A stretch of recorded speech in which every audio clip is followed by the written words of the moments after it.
Hello, friends, and welcome to Weekly Witness, Texas Impact's weekly podcast designed to help mainstream Texans of faith understand the legislative process and to help you engage with the Texas legislature. My name is Scott Atnip, your host and Texas Impact's Director of Public Witness, and today we're preparing you for two enormous events that should be front of mind this month. Josh Houston will join us to talk about the special session beginning Monday, October 9th. We expect it to focus on public education and proposals relating to diverting public dollars to private schools through vouchers or other equivalent programs. Josh will help us understand what makes special sessions so special and help us prepare for that.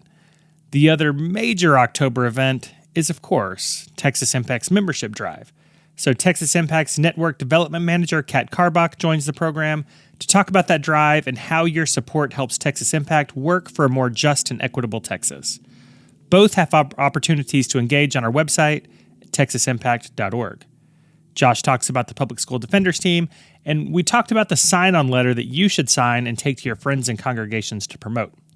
And of course, we always hope you'll consider joining Texas Impact as a member. Y'all, there's a lot coming up, and we appreciate your partnership in this work. As always, feel free to reach out at scott@texasimpact.org. But for now, I hope you enjoyed this week's program.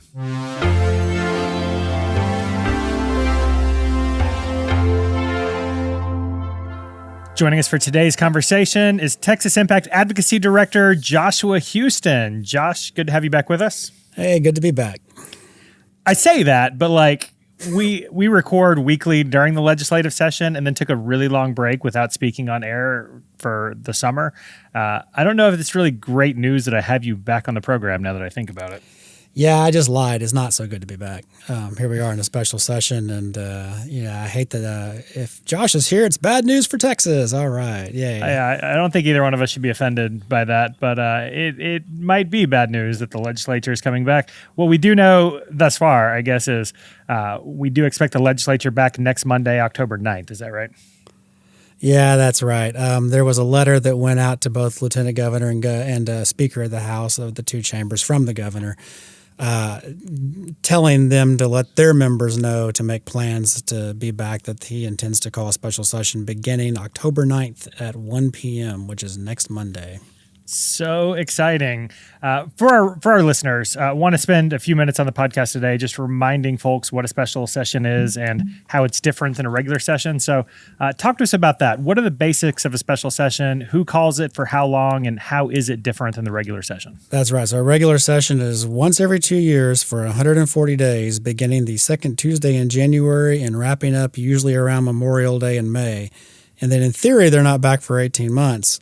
Unless. In theory. Yes, and here we are in the unless, the exception, which is the exception being if the governor decides to call them back for a special session, which is the governor has said he's going to do, and then the governor sets the terms on what is actually that they can actually address. So it is not wide open. They can only address issues that are on the call, within the scope of the call. And it will run for 30 days straight, so 30 days from October 9th, no stopping that clock once it's started. And then it will, the governor can keep calling them back for as many as the governor sees fit. The deadlines, I should really say, are a little shorter in a special session. We get very short notice on things such as hearings. They can happen real quick, 24, 48 hours, and they can still suspend rules too. So the things happen just a lot quicker in a special session. And you did say that the bills that they can hear, or I guess the bills that they can pass, are limited to what the governor puts on the call. Recognizing that we are recording this on Thursday morning, October 5th, what do we know about that call so far and what we're expecting the legislature to be considering? Yeah, only what the governor has said publicly. There still is no proclamation, so there is no official scope of the call, and therefore there are no official bills, although there are legislators right now working on those bills, and we're beginning to hear rumors of what they are. But no, there's no official proclamation, therefore there are no official bills that have been filed just yet. When that proclamation's official, then they'll be able to file bills. And that would, you would think would happen it could be happening right now, actually, as we speak, Scott. The one thing I think everybody expects to be on that call is public education and school vouchers, right? So what should we be doing to prepare for that? Yeah, that's right. The governor has said publicly that vouchers are going to be on it for sure. What we should be doing to prepare is contact your legislator right now. And that is even if you know 100% that there's no way that your legislator will ever vote for a voucher, you still need to contact them right now. That is, let's go into the reasons for that. And that's because there's really no way that this, assuming that we all work really, really, really hard, which we should not assume, there's just no one we can take for granted on this. I should back up, Scott, and say that, if you want help contacting your legislator right now, we have a petition online to help you do that. It will help fill out a letter electronically, and we will take it down to your legislator for you, which is what we would highly recommend that you do, and then you would encourage others to do. This is really an all-hands-on-deck moment. So over the interim, the proponents of school, they call it school choice, and now they're trying to call it parental choice. What it is a voucher. It's not really choice. The school chooses the student. So parental choice is just a misnomer. But in the voucher fight, what we know is the proponents of vouchers have been out there lobbying anyone and everyone, including Democrats. They've been trying to peel off Democrats and to some extent have been successful. So we've got to make sure that we're holding Democrats and not just rural Republicans, that this really is, there's at least 50 of them that we're worried about from both, and it's about equal in both parties at this point. In a best case scenario, we're able to fend this off for the October special session, and then there are rumors, that there will be a second one if they don't do it. And then we would have to fend it off for another 30 days, likely in November or January, possibly both November and January. It just kind of depends on the politics of the moment and seeing how the first one goes. But in a best case scenario, we hold the line through at least two special sessions, and then the voters will have to settle it in the primaries. And I say primaries plural because this will be an issue in both party primaries and will be critical that the voters of Texas in both parties assert their support for public education in those primaries. Otherwise, we are in a real existential moment for public education in Texas. Beeman Floyd and I talked last week, and I want to reiterate something that you just said that he also said last week. During the regular session and going back several regular sessions, there's been a big bipartisan majority in the House of Representatives supporting public education. And so if that's going to change and vouchers were to make it over the finish line, that means some people who have voted to support public schools and oppose vouchers in the past would have to flip. And so it's vitally important that regardless of where you think your representative is, that you go ahead and have that meeting anyway. Go ahead and make that telephone call now. We can't take anyone for granted. And there might be some who claim that they're wanting to compromise, right? The message here is no compromise on vouchers. That's right. No compromise, no vouchers. It's that simple. There really is no way to compromise in a way that doesn't. If you let the camel's nose under the tent, then you have begun to just bleed public education for the foreseeable. For the future. It really does begin to decimate public education in every state where this is allowed. All right. We'll be keeping you up to date throughout the special session if there are other issues that we need to talk about. But for now, telephone calls to representatives, oppose school vouchers, no compromise. And That's Josh right. broke news today. We do have the petition. We do have the letter online as of very recently.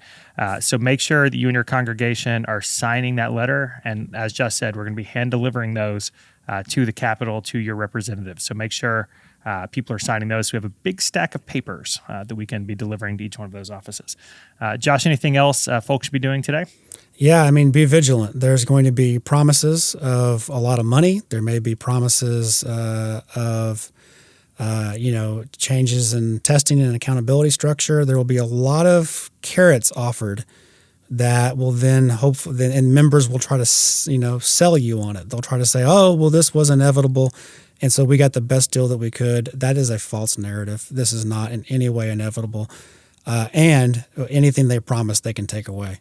Just see the 2011 legislative session where they made $5 billion in cuts to public education. Any new money in one biennium can disappear the next biennium, and at that point, they've let the camel's nose under the tent. All right, Josh, I appreciate the time. And I was going to say it's always good to see you, but that usually means something else is going on. So maybe one day we'll hang out, not related to this podcast and special sessions. But look forward to seeing you in Austin soon. And thanks for all you do. Yeah, I thank you. I miss the interims where we could just sit around and study things and then talk about things in a non-crisis situation. So I'd love to get back to doing studies in the interim and not sessions. Amen. All right, Josh, we'll talk soon. All right. See you, Scott.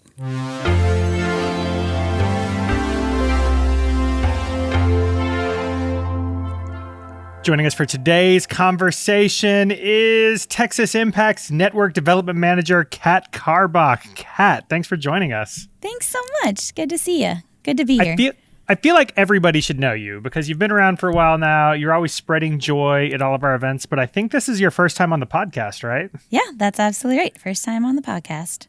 Before we jump into the conversation about our membership month, to introduce yourself to folks who haven't met you yet, tell us about yourself. And I think our folks love to hear the why question. So why do you choose to do this work? Yeah, absolutely. Like you said, my name is Kat Karbach. I am the Network Development Manager. What does that even mean, right? So I do a little bit of everything. I do a little bit of fundraising. I do a little bit of the development admin work, right? Working in our database to make sure that our members' information is accurate and up to date, talking with people about their membership dues and ways that they can be engaged as a member. And then my background is I've done work in the nonprofit world for over 10 years in development and fundraising. I worked for a nonprofit in Virginia Beach, where I moved from about 2 years ago, that worked with survivors of domestic violence and human trafficking. And so I worked doing events. I worked out in the community, engaging people in conversations about what is domestic violence and human trafficking, ways they can be engaged. And I spearheaded the faith-based program that really engaged the faith community in Virginia Beach around what their congregations and houses of worship could do as far as taking action to be a part of the solution for domestic violence and human trafficking. Yeah, you've got an incredible background, and we're excited and extremely lucky to have you here at Texas Impact. And it's been great watching you over the course of the last year, and it has been a busy year since you've been here. We've had legislative sessions, special sessions, events all over the state, and you always bring such joy and enthusiasm to all of those. But those events and those ministries, those advocacy efforts wouldn't be possible without members. Members who are doing the work, members who are financially supporting the organization. So why membership with Texas Impact, and what's new with the membership drive this year? You're absolutely right. We would not be able to do the things we do or have made the impact we have had as far as advocating for justice for all Texans without our members, right? Our members are the people who go to the Capitol and make those legislative visits and have those conversations, who drop the cards to let their legislators know how they feel about a certain bill. Our members are the ones that are going to their congregations and houses of worship and saying, we need to be having these conversations. And our members are the ones that financially support us. Again, that's why membership, because I love being a part of that mission of engaging with people and being in the trenches, listening to the frustration and the anger, but also seeing the power and impact people of faith can have when they come together, when we work together. And what's new with membership? Well, let me tell you, Scott. So I'd love to hear. Thanks. I've been with Texas Impact for about a year and wanted to kind of refocus and really make it clear the benefits of being a member. So on our website, you can see that we now have 3 very clear-cut membership levels. And I want to be clear that any donation towards membership, you are now a member of Texas Impact. We understand that not everyone is able to financially give at, let's say a $500 level, but we have made it clear that we have 3 levels. The first level is our advocate level. That's about it's about $5 to about $250. And that's our entry level membership. And you're going to get some really cool stickers with that, some Texas Impact stickers you can put on your laptop, your tumblers, to let people know that you believe in our mission.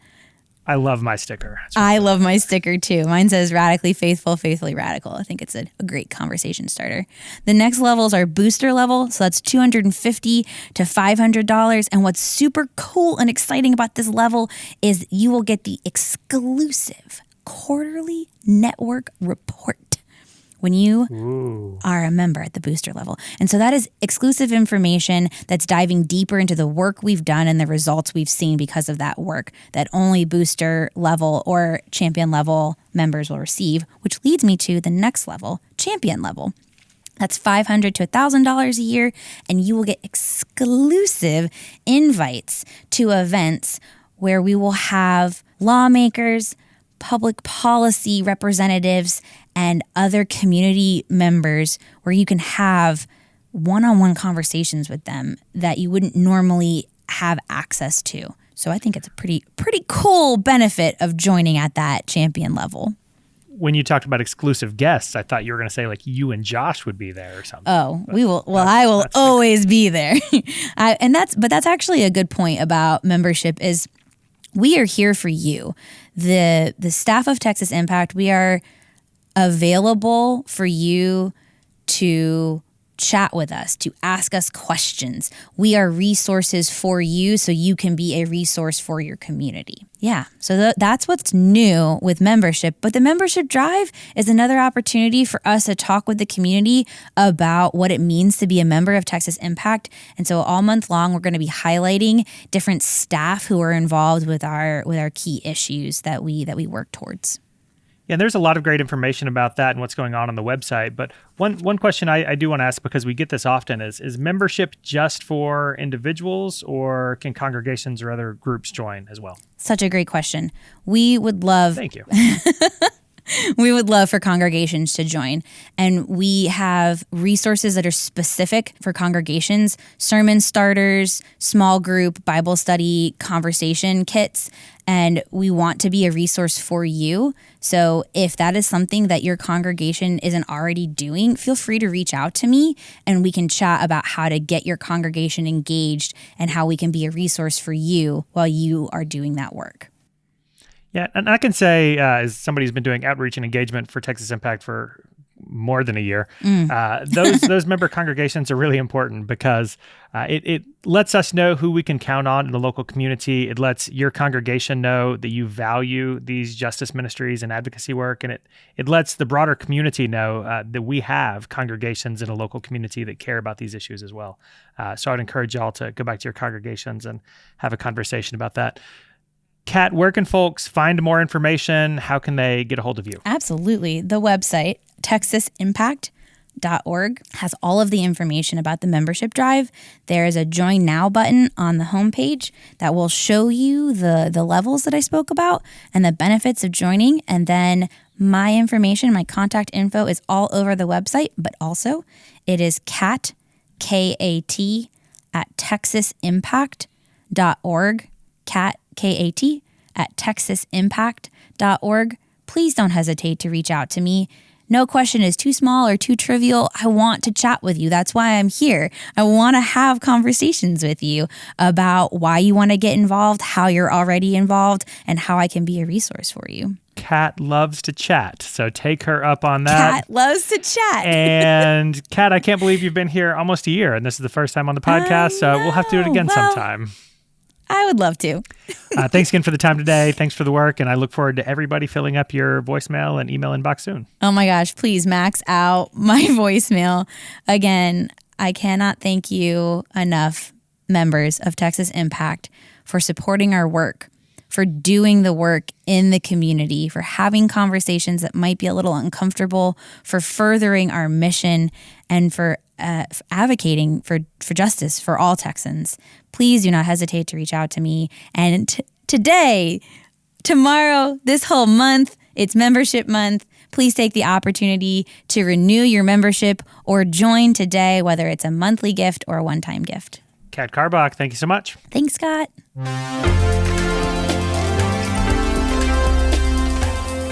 I hope you enjoyed the multiple conversations this week. I want to thank both Josh and Kat for their time and work for a better Texas.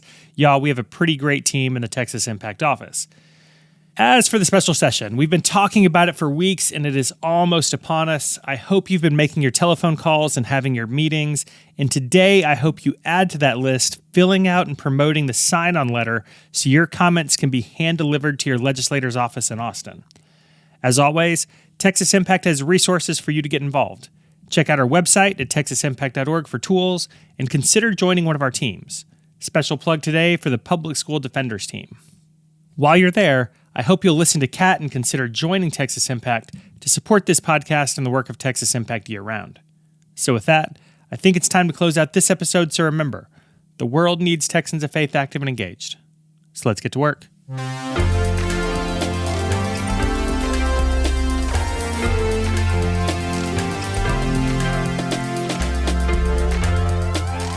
Weekly Witness is hosted by Scott Atnet, engineered and produced by David Fasalo. Our executive producer is B. Moorhead.